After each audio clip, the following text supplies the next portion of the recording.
National Herald से जुड़े धन शोधन के मामले में कांग्रेस अध्यक्ष सोनिया गांधी पार्टी नेता राहुल गांधी को समन जारी किया। क्या आपको पता है कि नेशनल हेराल्ड से जुड़ा ये कौन सा ऐसा मामला है जिसे लेकर गांधी परिवार की मुश्किलें बढ़ सकती हैं? आइए दिखाते हैं खास रिपोर्ट।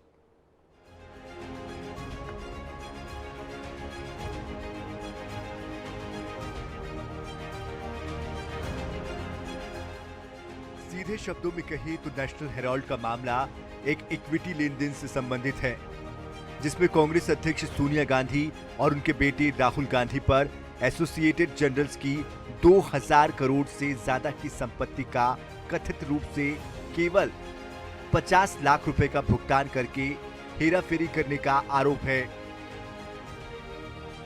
नेशनल हेराल्ड मामले में 3 प्रमुख नाम शामिल हैं: associated general limited, young India limited और कांग्रेस। 2012 में भारतीय जनता पार्टी के नेता और अधिवक्ता सुब्रमण्यम स्वामी ने एक निचली अदालत के समक्ष शिकायत दर्ज कराई थी, जिसमें आरोप लगाया गया कि यंग इंडिया लिमिटेड के द्वारा एसोसिएटेड जनरल लिमिटेड के अधिग्रहण में कुछ कांग्रेस नेता धोखाधड़ी और विश्वासघात में शामिल थे। उन्होंने आरोप लगाया कि यल ने नेशनल हेराल्ड की संपत्ति को दुर्भावनापूर्ण तरीके से हड़प लिया था। क्या है national Herald?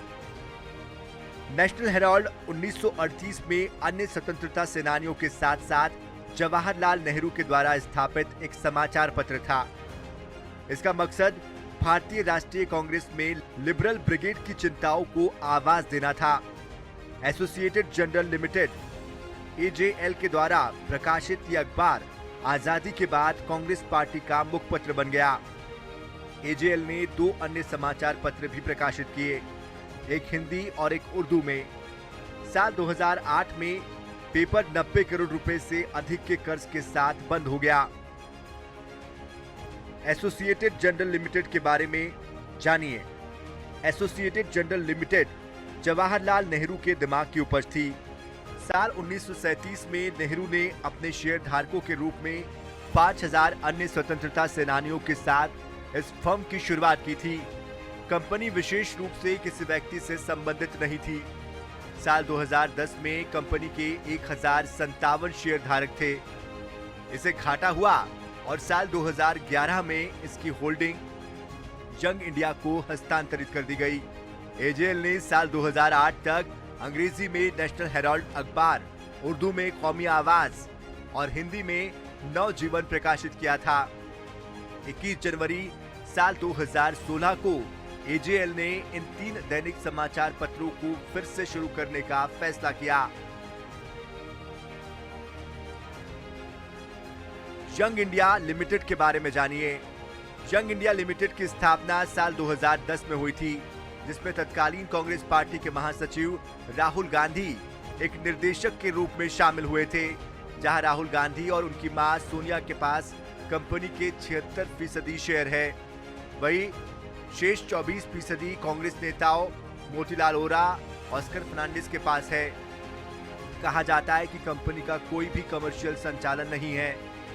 Associated generals limited पर शेयर धारकों के आरोप पूर्व कानून मंत्री शांति भूषण और इलाहाबाद मद्रास उच्च न्यायालय के पूर्व मुख्य न्यायाधीश मार्कंडेय काटजू सहित कई शेयरधारकों ने आरोप लगाया कि जब वाईआईएल ने एजेएल का अधिग्रहण किया था तब उन्हें कोई भी नोटिस नहीं दिया गया और उनके पिताओं के द्वारा रखे गए शेयरों को 2010 में एजेएल को स्थानांतरित कर दिया गया था, वो भी बिना उनकी सहमति के। बीजेपी नेता सुब्रमण्यम स्वामी के नेशनल हेराल्ड के मामले में सोनिया गांधी, राहुल गांधी, स्वर्गीय मोतीलाल वोरा, ऑस्कर फर्नांडिस, पत्रकार सुमन दुबे और टेक्नोक्रेट सैम पेत्रोद को नामजद किया गया। अब समझिए नेशनल हेराल्ड मामला। सुब्रमण्यम स्वामी का दावा है कि वाईआईएल ने 2000 करोड़ रुपए से अधिक की संपत्ति और लाभ हासिल करने के लिए गलत तरीके से निष्क्रिय प्रिंट मीडिया आउटलेट की संपत्ति को अधिग्रहित किया। स्वामी ने यह भी आरोप लगाया कि वाईआईएल ने 90.25 करोड़ रुपए की वसूली के अधिकार हासिल करने के लिए सिर्फ 50 लाख रुपए का भुगतान किया था, जो एजेएल पर कांग्रेस पार्टी का बकाया था। ये राशि पहले अखबार शुरू करने के लिए कर्ज के रूप में दी गई थी। उन्होंने ये भी आरोप लगाया कि एजेएल को दिया गया कर्ज अवैध था, क्योंकि ये पार्टी के फंड से लिया गया था। साल 2014 में प्रवर्तन निदेशालय ने ये देखने के लिए जांच शुरू की कि क्या इस मामले में कोई मनी लॉन्ड्रिंग हुई है।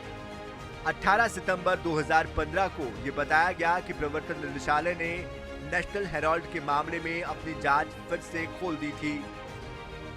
कांग्रेस पार्टी ने दावा किया कि वाईआईएल को दान के उद्देश्य से बनाया गया था, न कि किसी लाभ के लिए। इसने ये भी दावा किया कि लेन देन में कोई अवैधता नहीं थी, क्योंकि ये कंपनी के शेयरों को स्थानांतरित करने के लिए केवल एक कमर्शियल लेन देन था। इसमें स्वामी द्वारा दायर की गई शिकायत पर भी आपत्ति जताई गई। इसे राजनीति से प्रेरित करार दिया गया। नेशनल हेराल्ड मामला, अब तक की कहानी। सोनिया और राहुल गांधी को 19 दिसंबर 2015 को निचली अदालत ने इस मामले में जमानत दे दी थी।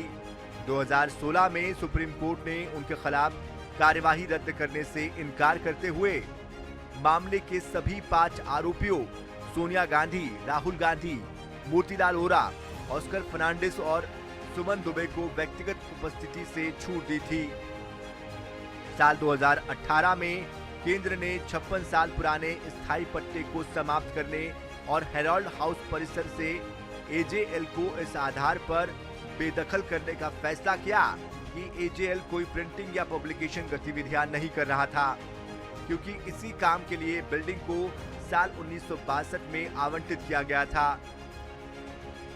LNDO चाहता था कि एजेएल 15 नवंबर 2018 तक कब्जा सौंप दे।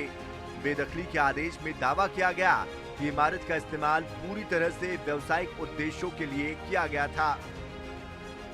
हालांकि 5 अप्रैल 2019 को सुप्रीम कोर्ट ने अगली सूचना तक सार्वजनिक परिसर अनधिकृत कब्जाधारियों का निष्कासन अधिनियम 1971 के तहत एजेएल के खिलाफ कार्यवाही पर रोक लगाने का आदेश दिया।